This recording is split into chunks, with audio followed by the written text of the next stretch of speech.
Hello, and thank you for coming back for more of this series about resilience in the tarot. For the next 2 or 3 or 4 segments, I'm going to be talking about specifically how to get a message about resilience with specific spreads. And I thought a good place to start here was to just talk about the easiest way to intentionally add the aspect of resilience into your readings by simply adding an extra card to a spread that you already know and are comfortable with. So the decks that I'm going to work with today, I tried to pick decks that were readily available in a couple of different price points, depending on your taste. So I'm going to use the Everyday Witch, This Might Hurt, Enchanted Map Oracle cards, and the Light Seers Tarot. So I'm going to clear this out of the way now so we can just talk about how this works. And it's pretty straightforward. I don't think this is going to be surprising to you at all. It's just about the intention, and intention really is everything, right? So we're just going to do a simple 3-card. Let's just do a past, present, future. And we're just going to draw those 3 cards, and then I'll show you how you add a card to that to get your resilience spread. All right, so. And everybody has their own way of doing the card layouts and everything, so this is just my peculiar way of doing it. I do present, past, and future this way, and I don't read reversals. All right, so let's just take a look at these 3 cards for a moment.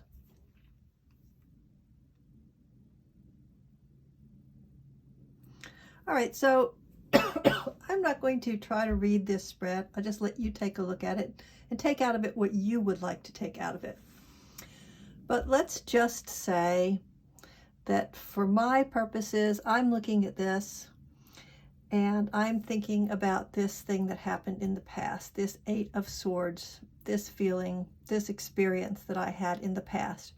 And so what I'm wondering, never mind what I was thinking about when I pulled these 3 cards, but now I'm looking at it and I'm wondering, well, what can I bring to this situation that is going to add to my ability to be resilient and to bounce back from this past life experience here? So now here's 2 ways you can go about this.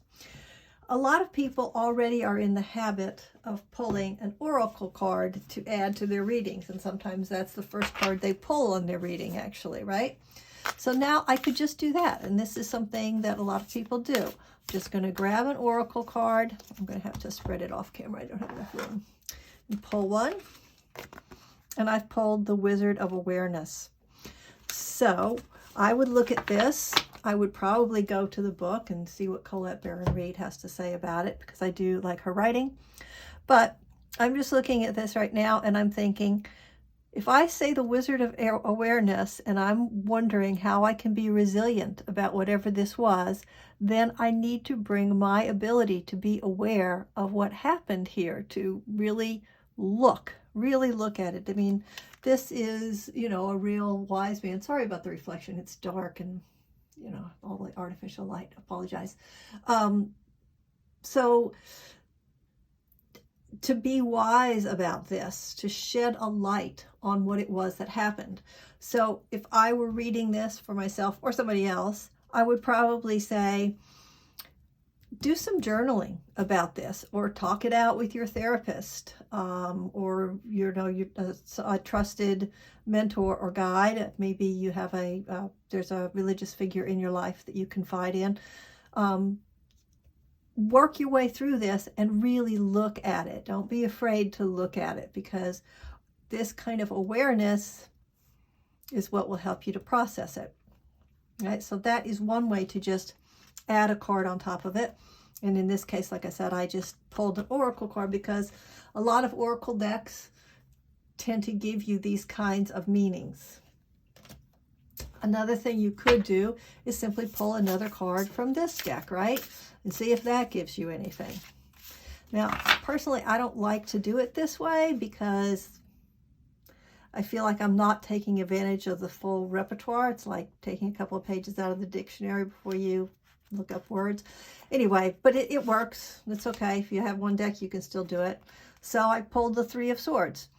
So I look at that and I say, all right, so something back here hurt, right? So now we've added a layer of emotion onto this. So what was that? And how do I process this feeling so that I can move on? Because it looks like, you know, this is kind of an optimistic progression here, that there is going to be some movement forward. So, but you have to pay attention to this first, right? Okay, and here is my third way of doing it. So when you're doing this, pulling a second card from this deck, you could get anything. You could get minor, you could get a court card, you could get a major.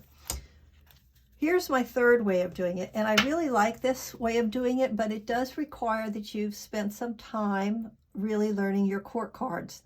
There are a couple of ways of doing that. I think I got a great deal of understanding and a real extra boost from doing the Fables Den online court cards class, and I don't mean to be pushing that exactly, but it's a good resource. So I'm going to put information down below if you want to look at that. It really helped me a lot. I feel really comfortable with court cards now. So here is, I just pulled out all the court cards from the Everyday Witch.